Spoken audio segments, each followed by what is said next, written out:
Welcome to Leadership Rediscovered. I'm your host, Laura Siebold, and today I am thrilled to have Dr. Lydotta Taylor here with me on the show. Thank you so much for being here today. Thank you for having me. Absolutely. This will be a great conversation. I'm looking forward to it.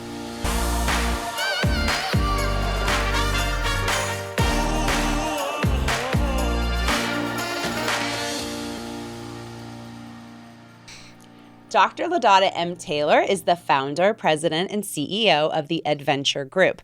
Beginning as a high school math teacher, Dr. Taylor has built a career through her passion to teach and lead others. An entrepreneur at heart, she founded the EdVenture Group, an educational consulting nonprofit, in 2001. With her leadership and educational background, the EdVenture Group has implemented over 7,000 workshops for educators and impacted over 25,000 students, and that number keeps going up and up. Today, the EdVenture Group are leaders in school culture, technology integration, and youth programming, and have managed over $25 million in federal, state, and private funding. That is a big deal. Throughout her career, Dr. Taylor has committed herself to a mission of lifelong learning and growth.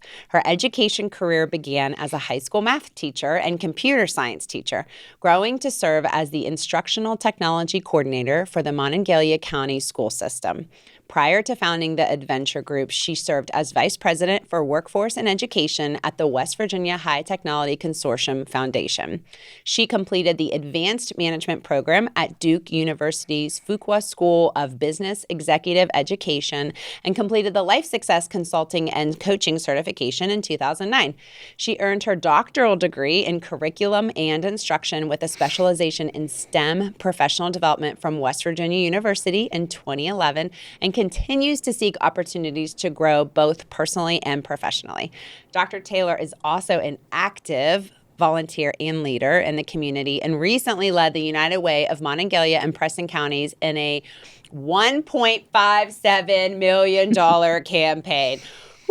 She serves on numerous boards and provides mentorship to many organizations. Dr. Taylor continues to utilize her love for teaching and has taught at the collegiate level in leadership studies for the College of Arts and Sciences at WVU, the MBA program, EMBA, and MSIR programs at the College of Business and Economics at WVU. Over her career, Dr. Taylor has been recognized with several awards, including the Young Guns Award by West Virginia Executive Magazine. In 2018, she was the recipient of the Jasper N. Deal Award at the WVU College of Education and Human Services. In 2019, Taylor received the Distinguished Alumnus Award by Leadership West Virginia for her service and leadership throughout the state. And in 2022, Taylor was named a sharpshooter by West Virginia Executive Magazine. Dr. Taylor is many things: a leader, an entrepreneur, a philanthropist, a keynote speaker, a published author, a mother. At the foundation of these many roles and titles, Dr. Taylor remains one thing: a teacher. Today, the world is her classroom, and I'm so excited to learn. Teach us, Dr. Taylor. Here we go.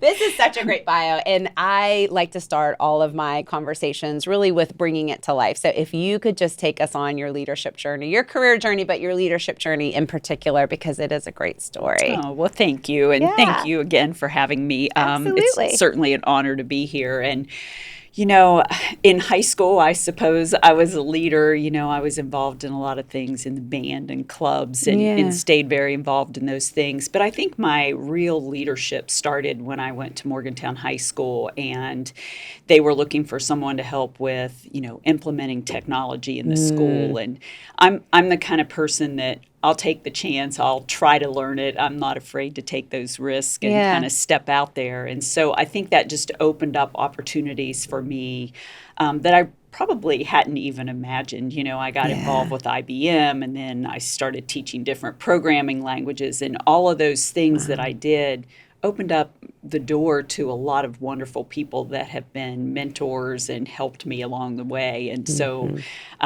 it just seemed like that really sparked my leadership journey. And then I went to the High Tech Consortium, which was a really big deal for me to leave the classroom. You know, I had been teaching for a long time. I loved my students. Life was good, but there was just something calling me to maybe see what else was out there. And so I sort of justified it by saying, okay, my classroom will be bigger. Instead of just helping Morgantown High School, I can get myself to do this by saying, okay, the classroom's bigger. Yeah. And to be honest, that's exactly what's happened.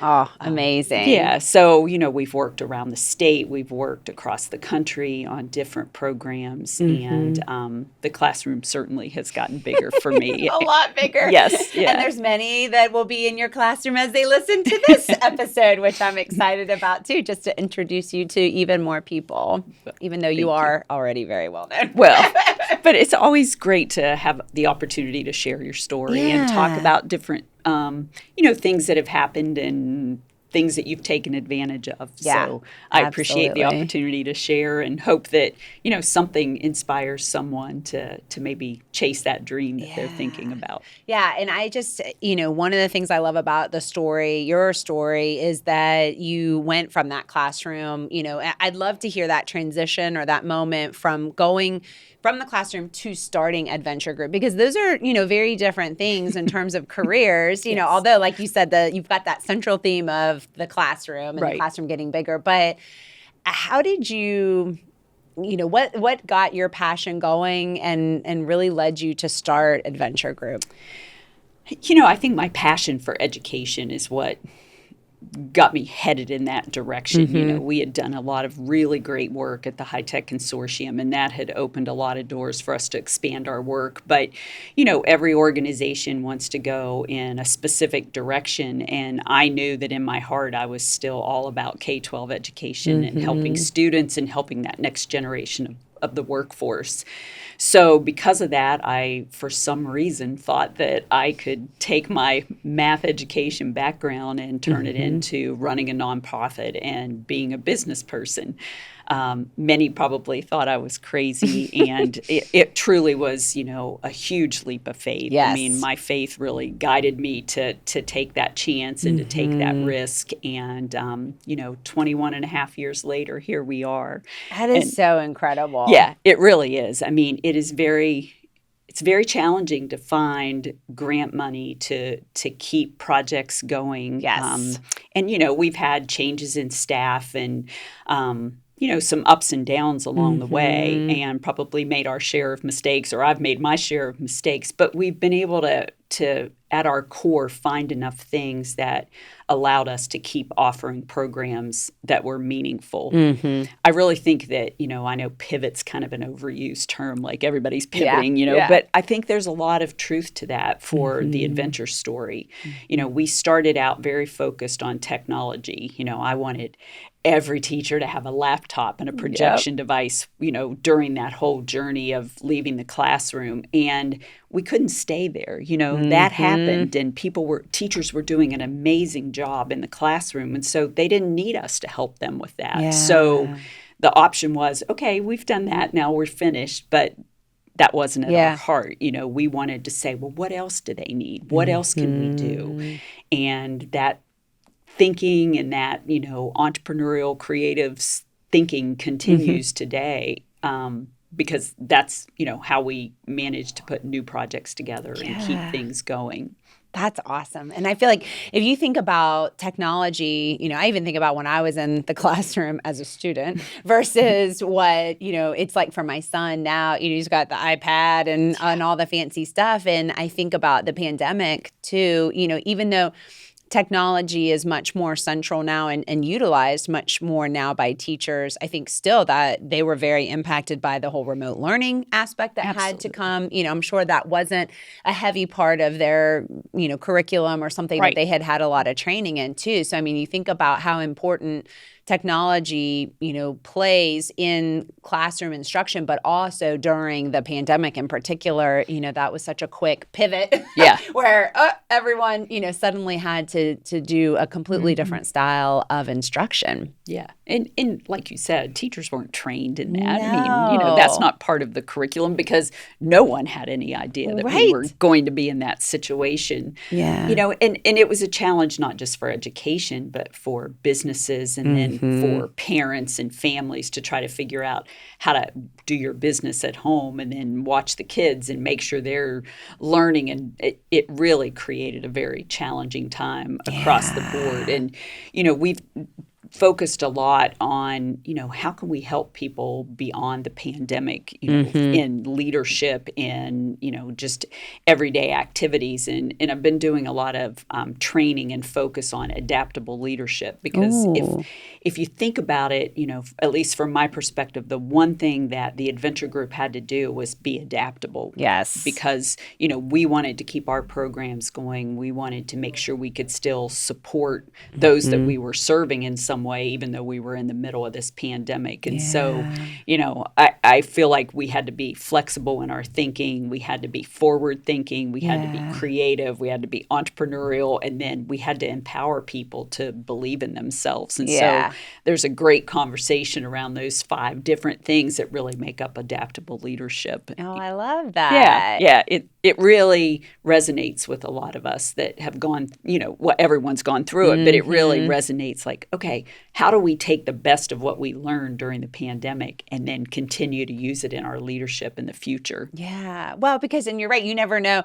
We weren't planning that to happen, and there's going to continue to be new challenges that come that we don't foresee happening. And I love that it seems to me that your mindset is very much focused on the what's next, what's coming, what's happening, how can we best prepare ourselves. But then really, I think in your role, you're very service oriented and helping others. So how do we help prepare other people, for what's coming next, whether it's in the classroom, in the corporate world, wherever that may be. Yeah. And I think that's incredible work. And that's what I love it. I love inspiring people and trying to help people think about things differently to become the best they can be. Yeah. I don't have all the answers for anyone. And in my coaching work, that's what I say to people. I'm not going to give you answers, but I'm going to ask you questions to see if you can think of what you want to do next or how you want to position yourself or what skills you want to really improve upon. So it's a lot of fun to work with individuals and companies and just watch people be, inspired and the light bulbs come on. I love the light bulb moments too. Yeah, that's my favorite as well. It's just watching, the connections that people make. And you're right, all of a sudden thinking a little bit differently. That's one of the goals of this podcast was to focus on leadership. As you know, leadership is a skill that's not necessarily taught or focused on as much as other skills, other technical skills as an example. And so sometimes there's a gap there where people are put into leadership roles, by title or just by situation, however they come to that point in their journey, but they're in a leadership position, but they don't maybe necessarily have some of the fundamental or foundational training of that skill set. And so this is actually intended to be, educational to some extent. Also, I just think helping to show examples and role models of really great leaders and how they think and how they do things. But also, as they're sharing that, hopefully there's going to be people listening that say, oh, I never thought about that. Or, oh, adaptability. Okay, yeah, I haven't thought too much and reflected on that. And how does this translate to me and my leadership style and how I do things? And, hopefully can create some of those light bulb moments too, and just kind of rediscover what people's thoughts are about leadership. And I think, you're a community leader, a business leader, a teacher, which is, leader in the classroom. You've had so much exposure to leadership for so many years. That was one of the reasons I was really excited to have you on the show, is just to thank you. Teach us your wisdom. Well, and I think just in your reflection comments there, I think whether you're a student or you're a principal or a teacher or a bank leader or a medical center leader, it really doesn't matter. Or just an entrepreneur of your business, leadership is leadership. Yes. And it really doesn't matter what kind of organization you're running, what kind of team, or even leading yourself. You really, don't get a lot of that in your normal education Yep. programming. And so, the EdVenture Group's been very focused on student leadership programs and principal leadership programs and, school leadership and culture, because we know there's such a need to just kind of give people the chance to step back and think about things. We have one program in particular called LIFE, which is Leaders Investing in Family Engagement, that we created as part of one of our U.S. Department of Education grants.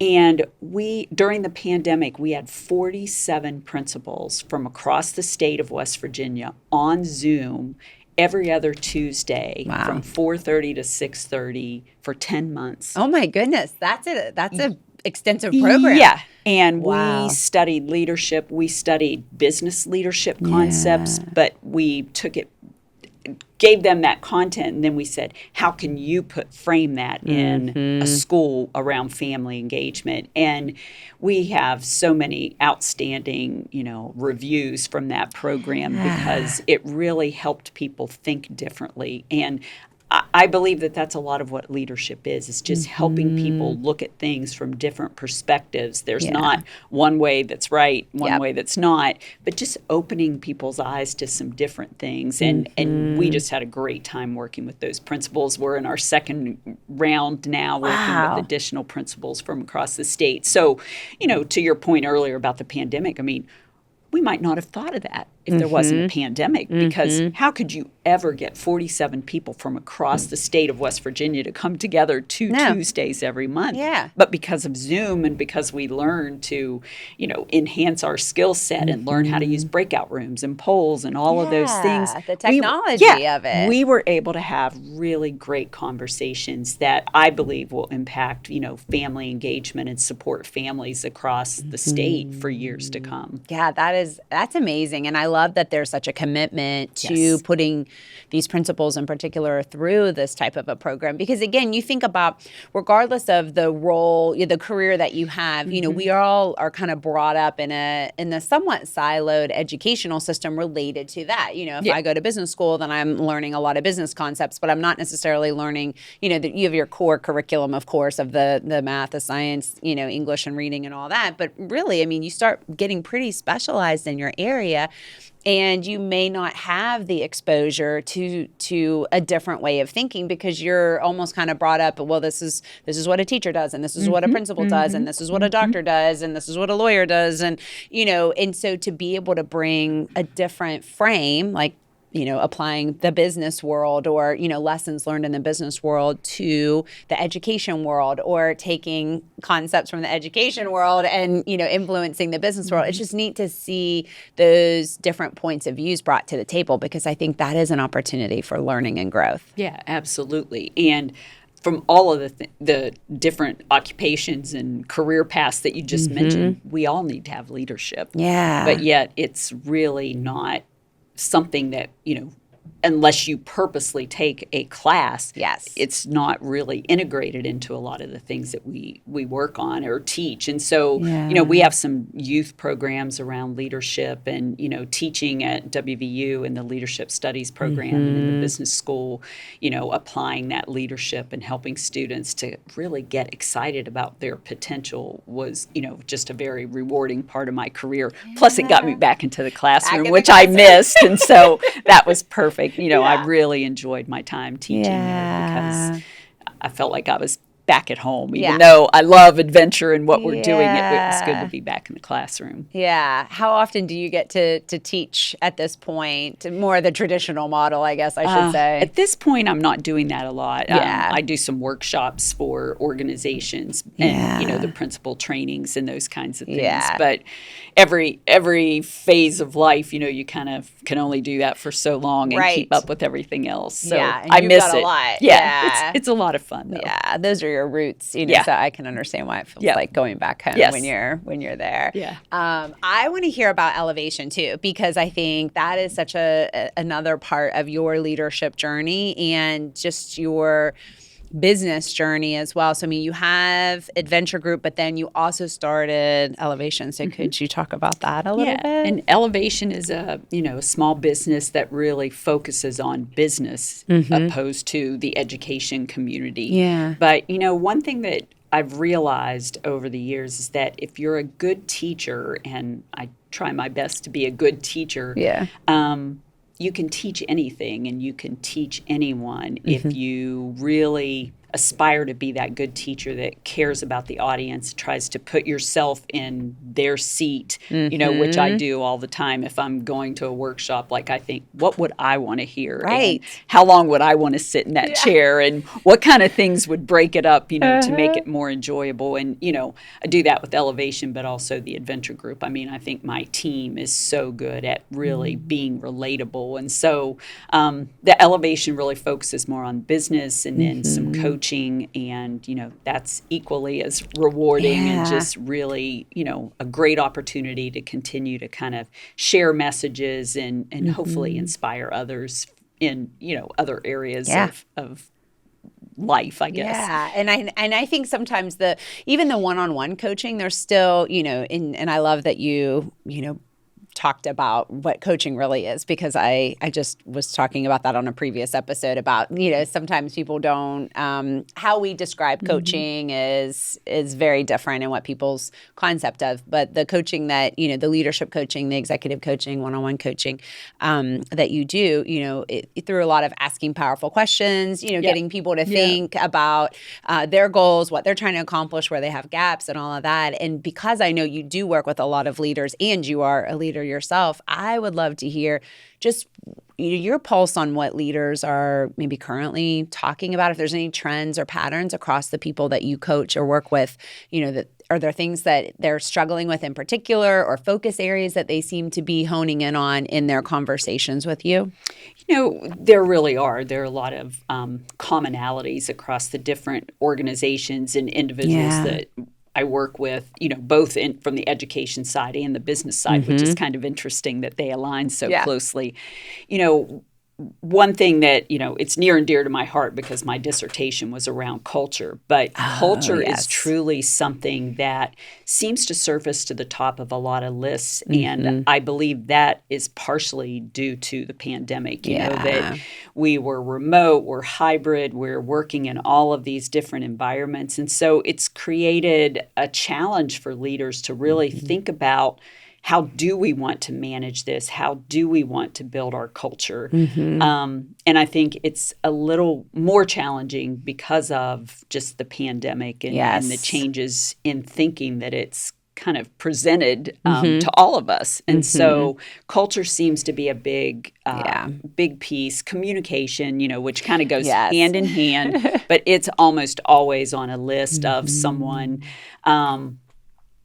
I think building confidence, and I see that a lot for females especially, that, working on that confidence to know you're worthy of your place. And, people talk about imposter syndromes and they want to make sure they work through that. That seems to be something that comes up fairly often. But I think really culture and communication and just, building stronger teams, engaging your employees and, that has its own set of challenges now that you're trying to do that virtually in some cases, or with some are hybrid, some aren't, and just managing all of that.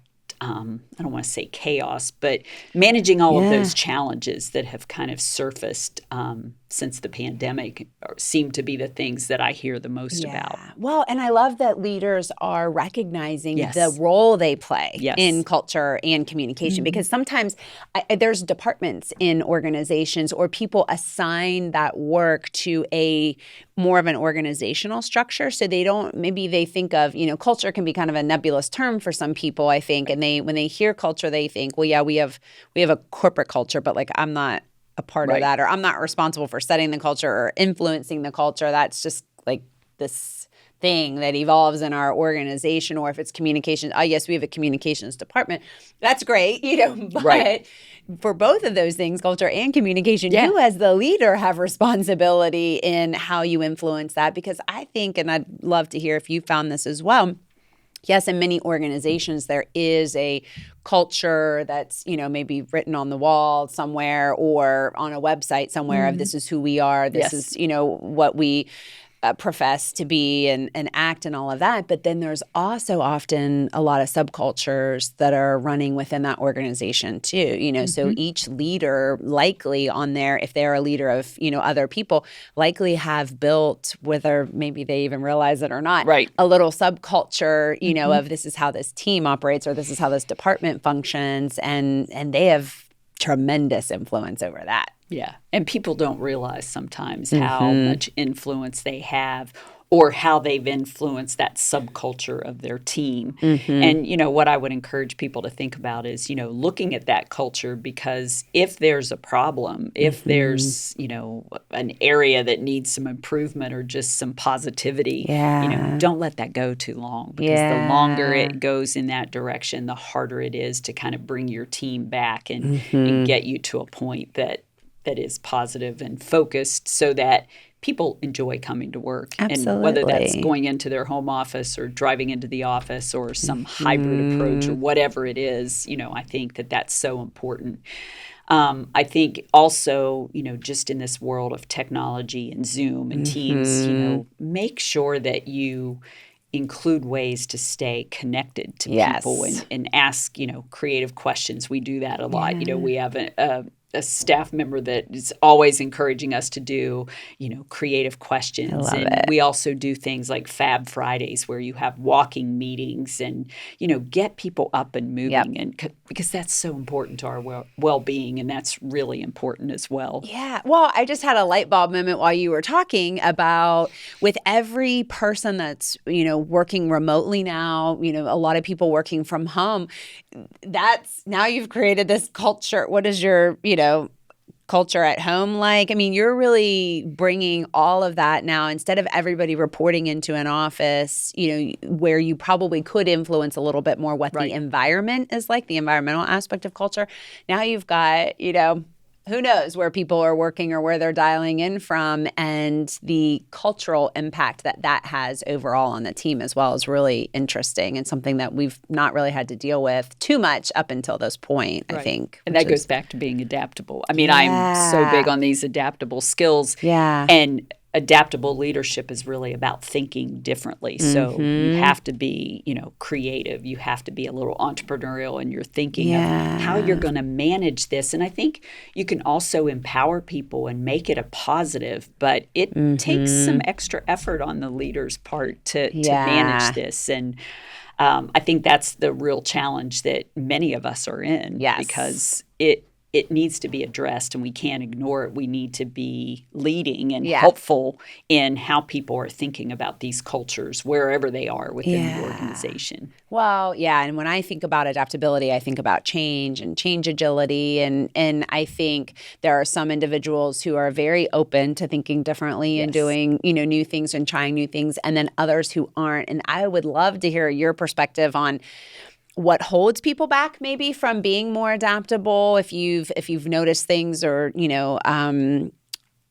any tactical tips also that you could share around how to encourage more of that innovative entrepreneurial thinking, because I do think some people are just wired to be a little bit more of that mindset. So, anything that you've noticed over time of what gets people maybe stuck a little bit from being more adaptable or more open, and then maybe ways to combat that would be really helpful. Yeah, I think in my dissertation, I mean, I researched and studied a lot of things about culture, and you really can't study culture if you're not looking at change. And so there are lots of great examples out there in books.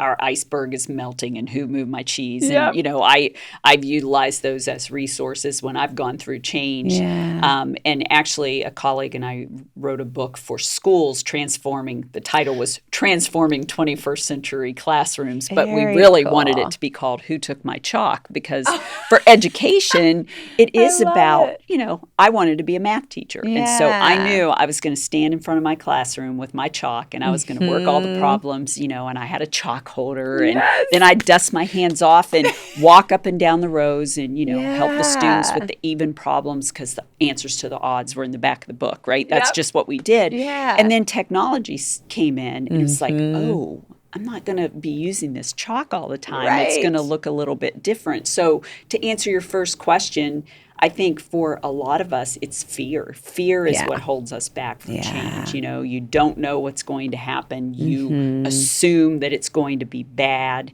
And, you know, there's a process that we all go through in change. You know, sometimes it's denial, it's fear, it's anger, it's all those things, disillusionment. But if you look at the research and the studies, you know, it normally ends up evening out and we're able to accept it. But I think fear is the biggest thing that really holds us back.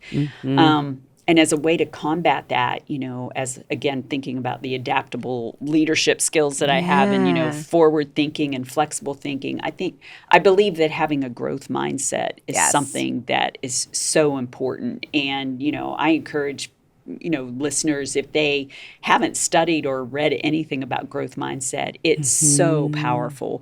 And that's Dr. Carol Dweck. Carol Dweck, you know, and there are all kinds of neuroscience things to back it, you know, that I don't understand exactly. But she has a TED Talk that's pretty quick and it's good. And it explains it. It's very high level, but and you know, for me, I feel like, oh, I have a growth mindset, but I catch myself having a fixed mindset, you know, of things as simple as painting a door and then thinking I need to go and get my husband to help me. And then if I stick with it, I can do things. And, you know, we all can list a ton of examples, but I think that growth mindset really helps you step out of that fear and helps you think, I can do this. I can do anything I put my mind to. And, you know, my dad always told me that. He always said, you can do anything and be anything you want to be. And I believe that. So here I am, I guess, you are, doing things differently than I ever thought. Yeah, but I think that, I mean, that's such a gift that he gave you in saying that, you know, because you're right. I think had you not believed that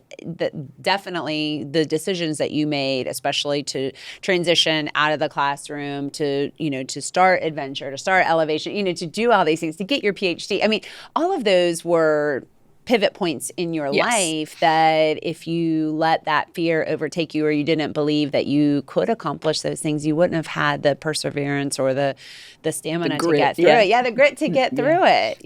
And to be honest, you know, there were challenges. I didn't always believe in myself. And, you know, good family support. My husband's very supportive. My kids are grown and they're very supportive. And so, you know, having that continued support is very helpful, as well as my good friends and colleagues. You know, I've worked with so many outstanding people over the years. And to be honest, that's why we've been able to be so successful, because there have just been great people in my path to work with at the high tech, at Morgantown High, at EdVenture. So, you know, it's really been a partnership and a journey of a lot of people bringing great ideas to the table and kind of boosting each other up when we needed to. Yeah, but that's another really good point too, just about the importance of surrounding yourself with really good people and, you know, understanding that you can't do it all yourself and it does take a team. I mean, the impact that you've been able to have in both of your companies, you know, certainly you couldn't have had that level of an impact or reached, you know, the number of people that you have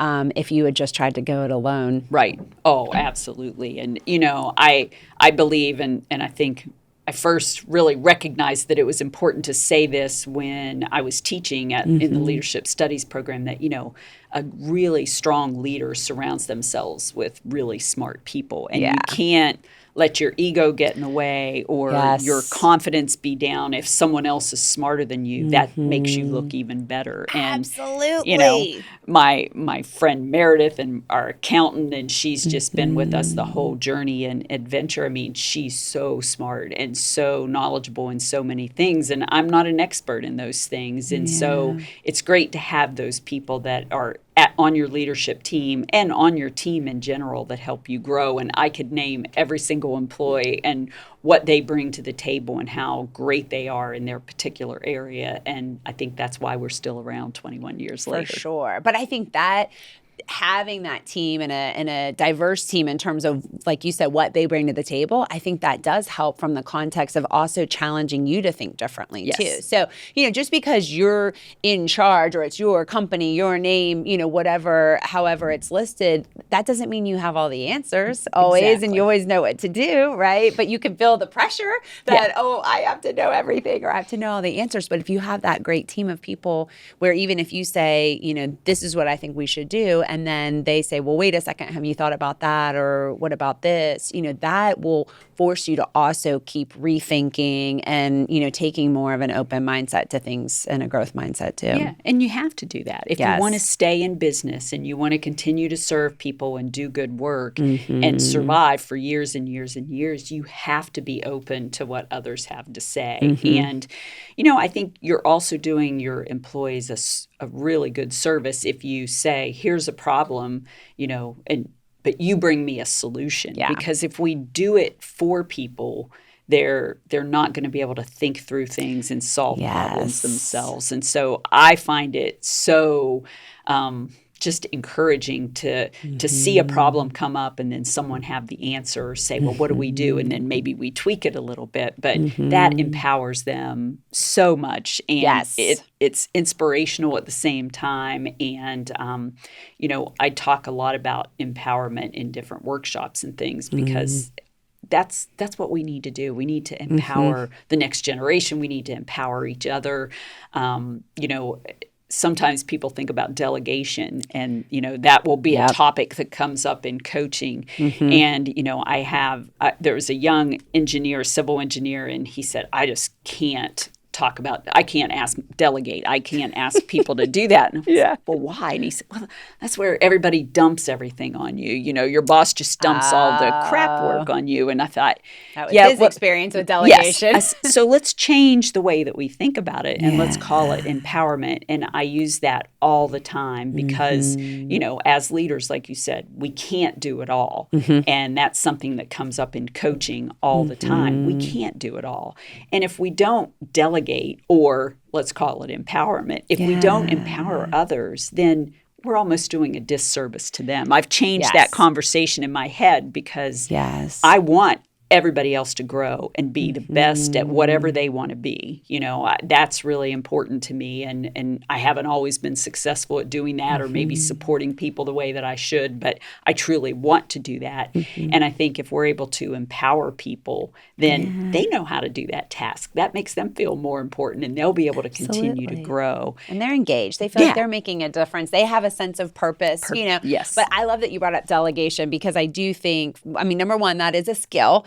And it comes up a lot in my coaching as well. And I've actually witnessed a lot of leaders in real time struggle with delegation. And I think, on the positive side of it, I think, sometimes people just they have such good intentions around helping and fixing and being the hero. And even as a parent, I never want my child to, experience any discomfort in life. But the reality is if I don't ever allow him to experience any pain or suffering or discomfort or challenge, what skills is he really developing? Right. And what is he going to be able to take on in life if he has no coping skills or no ability to think his way out of a situation? So it comes up even in a parenting context as well.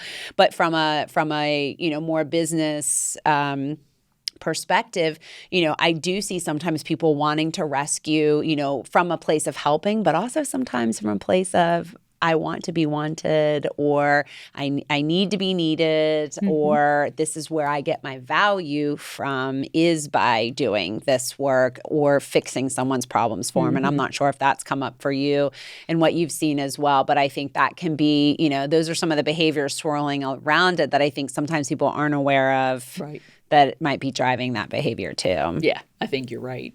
And I believe as a coach, that's what you help them recognize. And that's the fun thing about coaching. You don't have to have the answers, but you're able to step back from a different perspective and ask questions that help them, like you said, have those light bulb moments. Yeah, absolutely. Okay, so we've danced around this topic a little bit, and I know you've taught leadership studies and you do leadership workshops, but I do want to hear your official definition of leadership. There are so many good definitions of leadership that it's really hard to pick one. But Peter Nordhaus has a leadership theory book that we used in the leadership studies program. And it's that leadership is a process whereby an individual influences a group of individuals to achieve a common goal. And, I could pick 10 because there are so many that I like, but I really do. I like that definition because it talks about leadership being a process. And to me, leadership is a process, and it's about being able to influence, not make people do things, force people to do things. It's a process where you influence people so that you can all work together towards something common. And I think that really is a summary of what we do at EdVenture. Everything we do is a process, and it's about helping something related to K-12 education, whether it's students or teachers or school environments or principals or families. It's about a process to try to figure out how we can influence each other to achieve something in common. Well, and I like that too because you can use it in different contexts. It could be from a community perspective, trying to rally around a common goal there and influence people and influence behaviors. It could be in a corporate setting. It could be in an athletic setting, in a healthcare setting. I mean, there's so many different applications to that because it is, in its essence, really what it's about. Yeah, so I always fall back to that definition, even though there are so many other ones I like. And I think it also speaks to something that, if my team was here, they would laugh and say, oh, yeah, she says that all the time. But, it talks about a group of individuals, and there's always a we. You will rarely see an I in my emails or anybody on my team because we do things together. There's no way we could have done any of the projects that we're doing without each other. And while the team has changed and we've had people go back to teaching and go do other things, and some people have come back and it's been a great run, it's always a we because it takes a lot of effort to be able to put together great, creative, innovative programs that can really help people and be adaptable. And so I feel like that definition, not only the process piece, but the fact that it's an individual influencing, but it's really that group of individuals that's at the heart of achieving goals that you want to achieve. Yeah. Speaking of your team, how would they just define or describe your leadership style? Oh, gosh. I hope they would say, that supportive, caring, transformational. I mean, I'm big on transformational leadership. That's one of my favorite styles because we're always moving things around. But I hope they would also say that, I'm caring and supportive because I really do care about everybody. And, we all go on different paths and sometimes things change. But, I want people to be happy. I want people to enjoy what they're doing, to know they're making a difference. And there aren't any crazy ideas because I feel like that's why I'm sitting here today is because, we can do that. And we can do that. Let's try. Yeah. What's the worst that can happen? Exactly. Make that phone call. And if they don't want to talk to us, then we hang up and we try someone else. But don't be afraid to take risk. If there's something you're passionate about, and they would definitely say that I've said this, if there's something you're passionate about and we can tie it to K-12 education and there's truly a need, then let's figure out how to make it happen because it's not about Lydotta's ideas. It's about what you see in the community. And that changes all the time, right? There are different needs in education, different needs to connect with our community. And so let's just keep being creative and bring those ideas to the table and let's see if we can make them happen. Yeah, so I love that. And I think, one thing I do want to acknowledge is how successful this business has been and how long you have been in business. So more than 20 years. And I do have a lot of business owners that and startups that listen to this podcast. And I do want to acknowledge that is quite an accomplishment to keep a business going that long. So I mean, you've had a lot of success. And if there's anything that you could share even on that front in terms of things that you've learned or what you credit, some of that success to or attribute it to, that would be helpful to know too.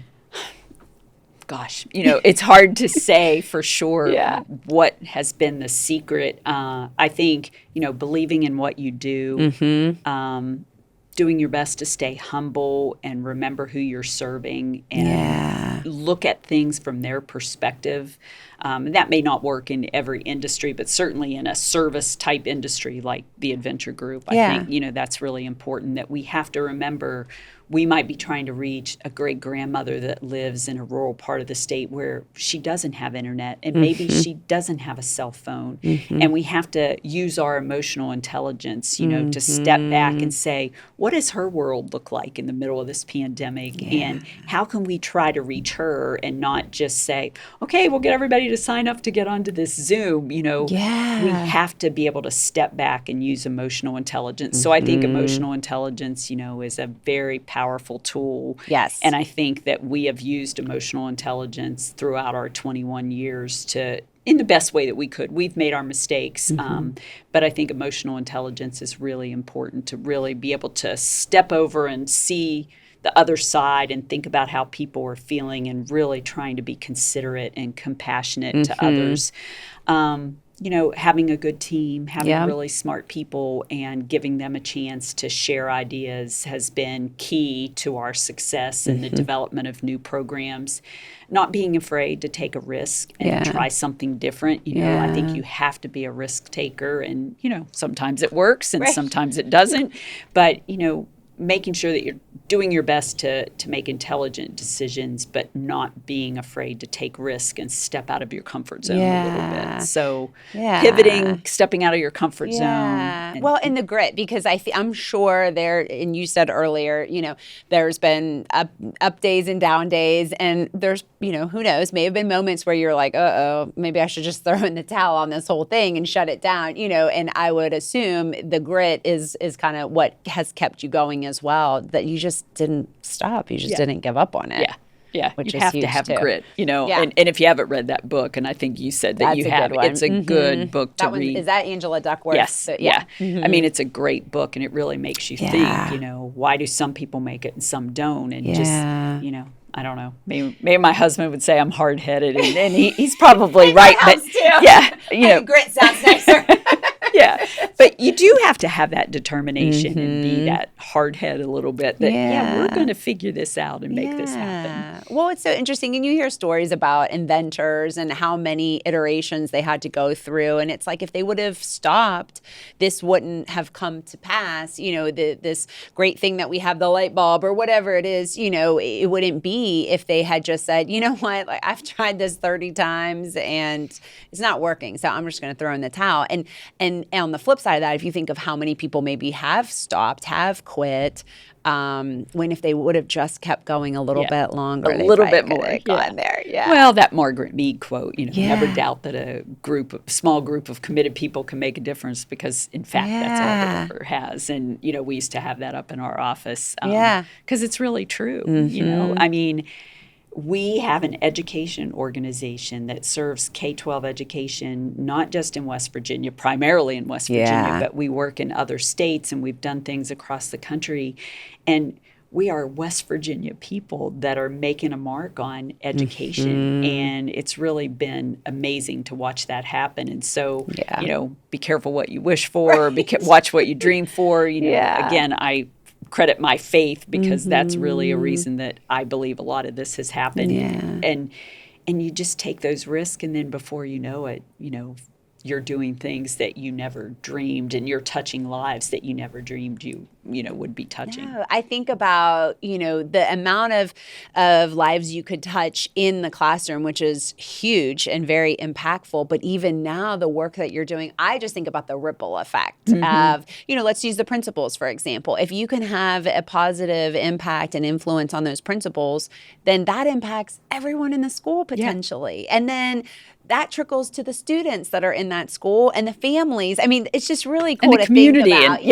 The ripple effect of where that all goes, and truly how big your classroom ends up being. It's hard to quantify that number. If we've touched this many, community members or students or, whatever. But I think you're right. I think there's such potential for that ripple effect. And I think everybody on the team wants that. I think we all hope that when we go out, we've made enough of a difference and we've said something that, got their attention that will help make it better for other people as well. That's amazing. I love that. Any tips, leadership advice that you would share, just given the fact that you've encountered so much leadership yourself, and for others, if you could kind of, do a little billboard on leadership, anything that you would share that we haven't covered yet? The basic, treat others the way you want to be treated. And you try to do that as much as possible.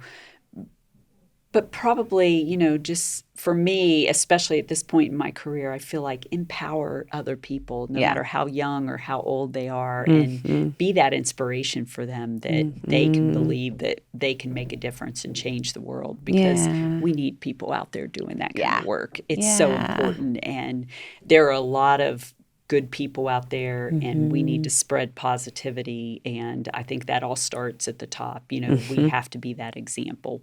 Yes. Ooh, that's very good. Okay, I'm gonna end it right there because I like that. That's a great way to wrap it up. Although I do want to know what's next. What's next for EdVenture, L-evation, Lydotta? What's coming up? Oh, well, EdVenture, we are just rolling. We have a lot of proposals out. We have a great team of people working on numerous things, reaching the state and beyond. We're headed to Capitol Hill here in about a month to talk about family engagement. There'll be 3 different speakers, and I'm very honored to get to be one of those to talk about how important it is that we connect with families, because children need that family support, in school, and we need to think about how we can do a better job with that. So we've been doing some work in that area, and so that's a big thing that's coming up. But we have work around prevention, trying to move the needle on trying to prevent some of the challenges that families face instead of waiting until they're in that situation. Very, very powerful project that's on the horizon. Some entrepreneurship work, after school work. Wow. It just goes on and on. So we aren't siloed in to just 1 or 2 things. We really just try to keep our eyes open and say, there's a need, and how can we come up with a solution? And that keeps us very busy, but EdVenture's going to remain very busy. We're looking forward to the next 20 years and what that looks like, because right now we all can confidently say there's a need for what we do, and that's really important. And as long as there's a need out there that we can identify and hopefully come up with an innovative idea to help support, we're going to keep going. Yeah, and that's how you keep a business running, right? Is keep, filling the gaps and servicing those needs that are out there. Yeah, which is don't so get too important. stuck in one thing. Yeah. That's been something Keep that looking. we've found. Yeah. Oh, that's wonderful. Thank you so much.